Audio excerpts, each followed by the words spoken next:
Պարոն Մամջյան, մենք բավական երկար ենք իրար ճանաչում եւ ես ձեզ դիտարկում եմ որպես իմ իմացած ամենակաղաքականացված, լավ առումով քաղաքականացված անձանցից մեկը։ Բայց մի շարք հարցեր ունեմ, որովհետեւ մենք հասկանանք էլ ինչքանով ենք մենք անկեղծ միմյանց հետ։ Տեսեք, այն սահմանադրական կարգը, որի շրջանակներում մենք քննարկում ենք այս նախագիծը, 2015 թվականի սահմանադրական փոփոխությունների հետևանքն է։ 2015 թվականի սահմանադրական փոփոխությունները դա հանրապետական կուսակցության կողմից ըստ էության եւ նրա առաջնորդությամբ իրականացված բարեփոխումների արդյունք է։ Եվ հարց առաջին սահմանադրական կարգում նախատեսվել է հետեւյալը, որ վարչապետի դեստրուկտիվ վոտում անվստահության չպետք է լինի։ Վոտումը միշտ պետք է լինի կոնստրուկտիվ։ Ինչ է սա նշանակում։ Սա նշանակում է, որ եթե մենք ուզում ենք վարչապետին անվստահություն հայտնենք, մենք պետք է ունենանք եւ ներկայացնենք վարչապետի թեկնածու։ Չկա թեկնածու, չկա վոտում, այս տրամաբանությունն է։ Հիմա հարց, չկա չէ թեկնածու։ Ասեք էլի, ասեք հիմա մարդիկ էլ իմանան, էլի, որտեվ ճիշտ ասած առնվազն ես մի քանի տեխնացու գիտեմ, մեկն էլ ամեն օր ասում է, այդ տեխնացու չունեք, ես կլինեմ, դեմ ասեք, որ մենք էլ իմանանք։ Երկրորդը, ուզեմ անդրադառնամ, ելի եմ ասում, լավ իմաստով, խնդրում եմ սա որևիցե եղանակով, հեգնանքով արտահայտություն չդիտարկեք, ես ձեզ համարում եմ իրոք լավ առումով շատ քաղաքականացված անձ, որը միշտ պրագմատիկ հայացքներով է հանդես եկել, պրագմատիկ։ Մենք նաև իրար հետ միջխորհրդարանական հարթակներում ենք շատ դեպքերում հանդես գալիս։ Տեսեք, ընտրությունների, հերթական ընտրություններին մնացել է մի քանի ամիս։ Եվ ցանկացած եվրոպական երկրում, ժողովրդավարական երկրում,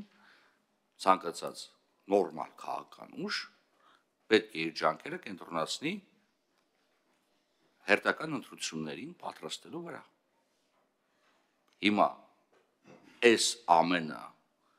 ինչին է ուղղված։ Երրորդ, ելի եմ ասում, պրագմատիզմին է վերադառնում։ Տեսեք, որպեսզի այս հայտարարությունը հասկանալի լինի, ձևակերպումներն էլ պետք է հստակ լինեն։ Օրինակ, տեսեք, ձևակերպումներ կա, որոնք արդյոք որոշակիորեն բացի էմոցիոնալ դաշտից որոշակի գնահատական ունեն։ Կեղծավորությունը, որն առնա քաղաքական կեղծավորությունը։ Արդյունքների զրոյացումը, որն այդ արդյունքները, որն է դրանց զրոյացումը։ Արկածախնդրություն, սա քաղաքական կատեգորիա, բացի էմոցիոնալ դաշտից, ես ուրիշ բան չեմ տեսնում սա։ Արկածախնդրություն եւ զիջում։ Հիմա ծաղկող կոռուպցիա։ Ծաղկող կոռուպցիան, օրինակ, կոռուպցիայից ինչու է տարբերում։ Համակարգված որ ասեք, համակարգային կա ծաղկողը որն է։ Ինչևէ, եւ սոցիալական հուսահատությունը։ Ձևակերպումները էմոցիոնալ են, էմոցիոնալ դաշտում իհարկե բաներ կառաջացնեն, բայց դա ամեն դեպքում։ Հաջորդ հարցը։ Տեսեք, ձեր զեկույցի մեխերից մեկը այն է, որ Հայաստանի ինքնիշխան տարածք հայտնվել են օկուպացիայի ներքո եւ միջոցներ չի ձեռնարկվում այդ օկուպացիան հաղթահարելու։ Եվ սա օրինակ հիմք է վարչապետի նկատմամբ որոշակի հարցադրումներ ներկայացնելու։ Եթե ճիշտ եմ հասկանում ձեր տրամաբանությունը, ապա խնդրում եմ պատասխանեք։ Մենք ունենք այս պայեդրությամբ միջուկային գերտերություն, որի տարածքի մի մասը գտնվում է պետության վերահսկողության ներքո։ Այս նույն տրամաբանությունը ձեր կարծիքով պետք է կիրառվի եւ նման հայտարարություն պետք է ներկայացվի նաեւ տվյալ երկրում, տվյալ ղեկավարի նկատմամբ։ Պարզապես հետաքրքիր է, էլի, իմանանք։ Մեկ էլ մի քիչ փորձեմ բանանամ, էլի, որ այս ազգային միասնության անցումային կառավարությունը նախատեսում է վերականգնել հանրային համերաշխության մթնոլորտը։ Հանրային համերաշխության մթնոլորտը, օրինակ, վերաբերում է նաև քաղաքացիական պայմանագիր խմբակցությանը, քաղաքացիական պայմանագիր կուսակցության հետևորդներին եւ մեզ բոլորիս։ Խնդրեմ։ Շնորհակալություն, վերջից գնամ։ Այո։ Դուք ի տարբերություն ձեր ֆրակցիայի, քանի դուք ինձ կոմպլիմենտներ արեցիք, ես էլ ձեզ անում։ Դուք ի տարբերություն ձեր ֆրակցիայի եւ քաղաքական ուժի զգալի հատվածից կարդացած պիտի լինեք Օրվել։ Այնտեղ մի շատ վտանգավոր եւ վատ նախադասություն կա, հավասար են, բայց որոշները ավելի հավասար են։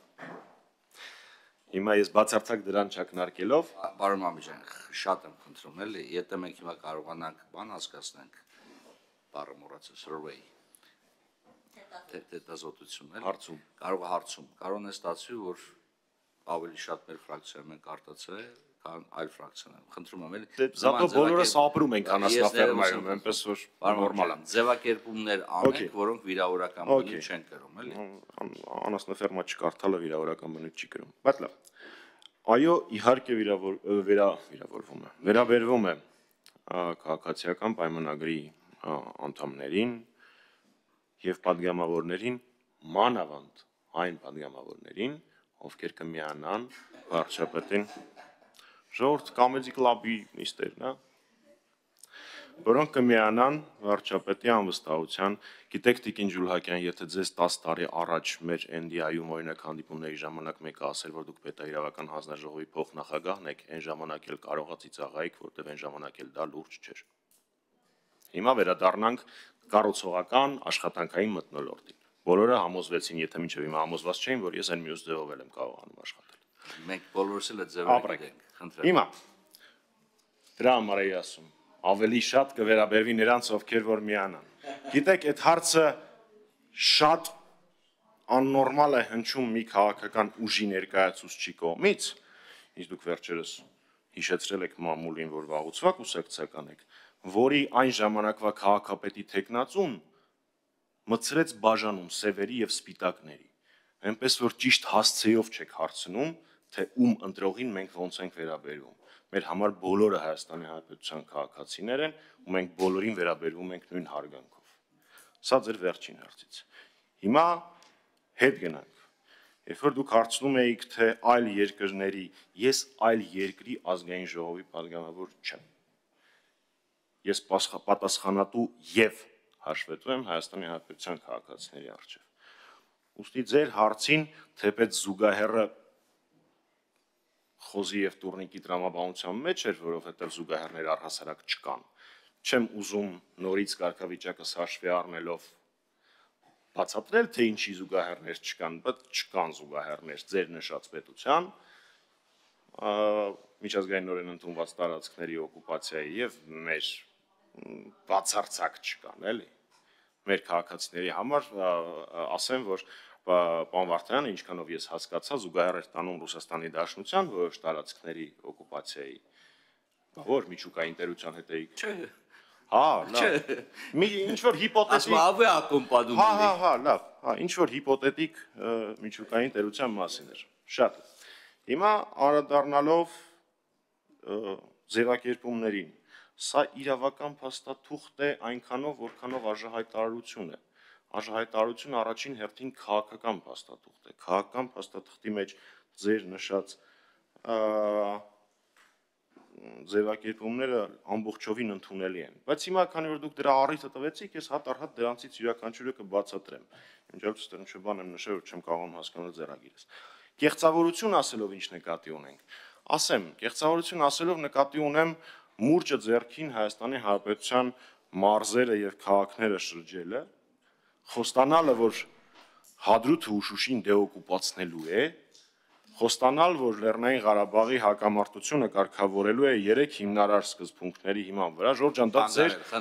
նախընտրական ծրագրում ա գրած, հետո էլ ձեր կառավարության ծրագրում ա գրած, որը դուք ընդունել եք, չգիտեմ, կարդացել նոր եք ընդունել, թե առանց կարդալու, բայց ընդունել եք։ Ես չեմ ընդունել դա։ Այնպես որ իմ նկատմամբ այդ հարցերը մի տվեք։ Ու այստեղից առաջանում է պարզ հարց, եթե նշված անձը էլի մուրճը ձեռքին, բայց պատտվեր Հայաստանի մարզերով ու ասել ժողովուրդ, ես հանձնելու եմ Արցախը, մենք ունենալու ենք 140,000-ին մոտ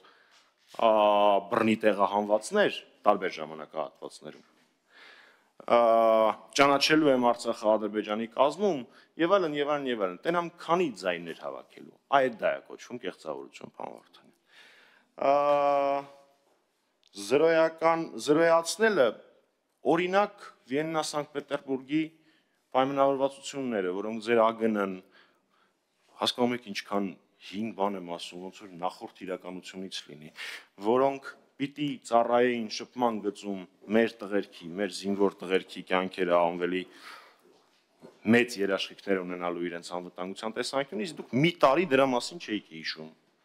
ՀԱԳՆ-ի մակարդակով։ Այ դա նկատի ունեմ ձեռքբերումները զրոյացնել։ Արկածախնդրությունը թե ինչ վիճակում ենք մենք արկածախնդրության արդյունքում բոլորս ենք հասկանում։ Օրինակ արկածախնդրությունը գիտեք ինչը, պարոն Վարդանյան, երբ որ թուղթ է ստորագրում, այդ թղթի վերաբերյալ ինչ հարցնում են, ասում ես դե չենք քննարկել։ Երբ որ հարցնում են Ադրբեջանը հնարավորություն ունենալու է իր հիմնական տարածքից Նախիջևան զենք տանելու, Նիկոլ Փաշինյանը պատասխանում է. եթե Հայաստանը Երևանից մեղրի հնարավորություն ունենա զենք տանելու, իրանք էլ են ունենալու։ Հասկանալի է, չէ՞ որ դրանք բացարձակ հավասար կամ բացարձակ իրար հետ համեմատելի իրականություններ չեն։ Նիկոլ Փաշինյանը ասել է ազգային ժողովում։ Այդ դա է կոչվում արկածախնդրություն, թուղթ ստորագրել առանց մանրամասների հստակություն ունենալու, որը բոլորի կողմից տարընթերցումների առարկա է դարձել։ Ընդ որում, սա երկրորդ այդպիսի դեպքն է։ Նոյեմբերի 9-ից հետո էլ էին տարընթերցումներ առաջացել, բայց այնտեղ ոնց որ թե գոնե մի տարի հետո առաջացան։ Այստեղ ստորագրումից մի ամիս հետո արդեն շոսի ժամանակ տարընթերցումներ կային։ Գուցե արժի փաստաթղթերը ստորագրելուց առաջ դրանք կարդալ։ Իսկ ինչ վերաբերում է ծաղկող կոռուպցիա ձևակերպմանը, ծաղկողը, պարոն Վարդանյան, դե ոնց բացատրեմ, ծաղիկ եթե տեսել եք կյանքում, ինքը բողբոջում է, հետո ծաղկվում։ Որտեղից ինձ այդքան հնարավորություն։ Որտեղից ինձ այդքան հնարավորություն։ Չէ, ես ձեր հնարավորությունները երբեք չեմ կասկածում։ Մեկ-մեկ նկարում են ծաղիկ ազգային ժողովի նիստին, էդ է, եւ ընդդիմադիր մամուլը լավ լուսաբանում է դա։ Դա հնարավոր է։ Վերջ, արձագանք արամ, արձագանքեմ։ Տեսեք։ Պարոն ջան, գիտեք չեն հայտնի պատմություն են ասում, усатый совсем с ума сошел, ասում товарищ Сталин, он о вас такое говорил, а кого вы имели в виду, ասում Հիտլերը, ասում а ты о ком? Հիմա ես բացարձակապես Ռուսաստանի մասին չէի խոսում, ինչի դուք Ռուսաստանի վրա գնացիք, այդ արդեն ես դուք ձեր մամուլը։ Ես խոսում եմ Հնդկաստան-Պակիստան հարաբերությունների մասին, որտեղ կա ռեալ իրավիճակ, երբ կա եւ վիճելի տարածք, եւ մեկ այլ պետության վերահսկողության ներքո գտնող տարածք, ընդ որում մի տարի չի, 2 տարի չի, 10 տարի չի, 20 տարի չի։ Ես եւ դուք դպրոցական քարտեզներում եւս տեսել ենք Ջամու եւ Կաշմիրի այդ հատմանգիծը եւ մնացած բաները։ Մեկ։ Հիմա որ ասում եք այլ երկրի падգամավոր չէ, համաձայն եմ։ Բայց ես ուզում եմ հասկանամ հետեւյալը, այլ երկրի падգամավոր չեք, եկեք խոսանք մեր երկրի շահերի տեսանկյունից։ Այդպես էլ ես չլսեցի վարչապետի ձեր տեխնացուի անունը, խնդրում եմ արձագանքի ժամանակ նշեք, մարդիկ իմանան, էլի։ Կարող է սուպեր վարչապետ եք բերում, մարդ ես, օրինակ Տիկին Քլոյանը կամ Տիկին Մինասյանը համոզվում են։ Ինձ դժվար, ես մի քիչ, ես հիզ ակալկայի մարդ եմ։ Բայց դե մարդը հաջորդ հարցը, որ ես ուզում եմ բարձրացնել, տեսեք։ Իմ կարծիքով արդար չեք եւ կապիտալիզացնում եք Ղարաբաղից տեղափոխված մեր քույրերի եւ եղբայրների նկատմամբ պետական վերաբերմունքի հետ կապված հարցը։ Որևիցե մեկը տեսել է երբևիցե, չգիտեմ, ճամբարներ վրաներից բաղկացած։ Որևիցե մեկը տեսել է իրավիճակ, երբ Լեռնային Ղարաբաղից տեղափոխված անձի որևիցե քաղաքացիական իրավունք սահմանափակված է։ Որևիցե մեկը տեսել է իրավիճակ, երբ պետությունը հրաժարվում է այն սոցիալական ծրագրերից, որոնք նախաձեռնել է Ղարաբաղից բռնի տեղահանվածների նկատմամբ։ Որևիցե մեկը։ Եվ որևիցե մեկը, ես հեսա զուգահեռ եմ հասկացնելու նաև այլ երկրների հետ, որտեղ 4-րդ սերունդ փախստական են ապրում, առանց քաղաքացիության, առանց հնարավորության որևիցե եղանակով ինտեգրվելու, որտեղ մեր քաղաքականությունը շատ հստակ է։ Մեր քույրերը եւ եղբայրները պետք է լիակատար հնարավորություն ունենան Հայաստանի Հանրապետության տարածքում ինտեգրվելու եւ դառնալու Հայաստանի Հանրապետության քաղաքացի։ Մյուս հարցը ստիպված պետք է տամ։ Պարոն ջան, դուք լուրջ եք ասում, որ Հայաստանում կա մարդու իրավունքների պաշտպանության հարցում դες լուրջ հետնահանջ։ Մենք իրար հետ ընդամենը օրեր առաջ ենք վերադարձել Ստրասբուրգից։ Որևիցե քննարկում Հայաստանում մարդու իրավունքների հետնահանջի վերաբերյալ լսել եք։ Որևիցե մեկը, չեմ ասում նիստերի դահլիճում, կուլուարներում, ձեզ տեսել է, ասել է, ինչ խայտարակ վիճակ է Հայաստանում։ Որևիցե զեկույց, որտեղ խոսում է Հայաստանում համատարած մարդու իրավունքների խախտումների մասին, տեսել եք կամ վկայակոչել եք։ Իրար հետ անկեղծ լինենք, էլի մեր պետության հեղինակության հարցն է։ Չկա որևիցե պետություն, որտեղ մարդու իրավունքների պաշտպանության հարցում իդեալական իրավիճակ կա։ Բայց ուզում եք ասեք, որ մեզ մոտ Հայաստանում իրավիճակը նույնն է, ինչպես այլ երկրներում, որոշ եվրոպական, որոնք անդադ գտնվում են խոշորացույցի խստագույն մոնիտորինգի ներքո։ Եվ անդրադառնալով վերջի հարցին տարընթերցումների վերաբերյալ, իսկ ներեկել է տարընթերցումների շատերը օրինակ չեն առաջանում, նաև այն պարագայում, երբ որ մենք սկսում ենք անհասկանալի խառը արտահայտություններ անել, փորձելով ոչ թե հասկանալ բովանդակություն, այլ փորձելով ինչ-որ սայտակում գտնել, այդ սայտակումից բռնելով տանել առաջ։ Որովհետև իմ համար շատ հստակ է, եթե մենք օգտագործելու ենք reciprocal կամ reciprocity ռեժիմը, այսինքն փոխադարձության ռեժիմը, փոխադարձության սկզբունքը պետք է կիրառվի երկու կողմերի նկատմամբ։ Եվ այդ փոխադարձությունն է միջազգային իրավունքում միջպետական երկկողմ հարաբերությունների հենքը։ Բայց սկսենք երևի թե ամենակարևորից, պարոն Մամեջյան, եթե թույլ տաք, ով է վարչապետի տեխնացում։ Շնորհակալություն, պարոն Վարդանյան։ Այն կետը, որ գրել էի ու ձեռագիրս չի հասկանում, հենց այդ հարցի պատասխանն էր։ Զարմանալի է, պարոն Վարդանյան, ես վստահ եմ, որ դուք գիտեք, թե ով է վարչապետի տեխնացում, բայց ես չեմ զլանա եւս մեկ անգամ մեծ սիրով կասեմ, որ մեր վարչապետի տեխնացում Դավիթ Համբարձումյանն է։ Մասիս խոշորացված համայնքի ժողովրդ նստածներից կեսդ ինտերվյու եք տվել դրա մասին, հիմա զարմանքները մի արեք։ Իմիջայլոց Դավիթ Համբարձումյանը, Տիկին Դավոյան, ղեկավարում է Մասիս խոշորացված համայնքը, որը եթե ես ճիշտ գիտեմ, ամենաշատ Արցախից բռնի տեղահանված մեր հայրենակիցներին հյուրընկալած եւ կազմակերպած այդ գործընթացը համայնքն է կամ համայնքներից մեկն է։ Ես երկար կարող եմ խոսել պարոն Համբարձումյանի մասին, բայց դրա համար այլ վայր եւ այլ առիթներ դեռ շատ կլինեն։ Ինչը վերաբերվում է ձեր պատասխանին, որ ես շահարկում եմ ինչ-որ բաներ, քավլիցի, տիպիկ ձեր քարոզչամեքենայի մոտեցումն է, ձեր պատճառով առաջացել է խնդիր, ձեր քաղաքականության, շուրջ 140,000 մարդ բռնի տեղահանվել է, 140 թիվը ոնց է ձևավորվում, նաև հաջորդի 44 օրյայի ժամանակն եմ ներառում մեջ։ Հետո ասեք, տեսեք ինչ լավ լուծեցինք այդ խնդիրը։ Բայց ձեր քաղաքականության արդյունքում էր այդ մարդիկ բռնի տեղահանվել։ Ձեր արտաքին քաղաքականության արդյունքում։ Բնականաբար մեղավորը Ադրբեջանն է, բռնի տեղահանումը իրականացրել է Ադրբեջանը, այստեղ որևէ վիճարկելու բան չկա եւ հանցագործությունը միջազգայինորեն միանշանակ Ադրբեջանի մեղքն է։ Խոսքը գնում է դրան նախորդած իրադարձություններ։ Բայց իմ մոտ սա առաջացրեց շատ հետաքրքիր նմանություն։ Երբ որ դուք այսպես կոչված սահմանագծման եւ սահմանազատման գործընթացի ժամանակ 4 հայկական գյուղ եք հանձնում, հետո ասում եք, տեսեք ինչ հրաշք պատ ենք սարքել։ Նույնն է,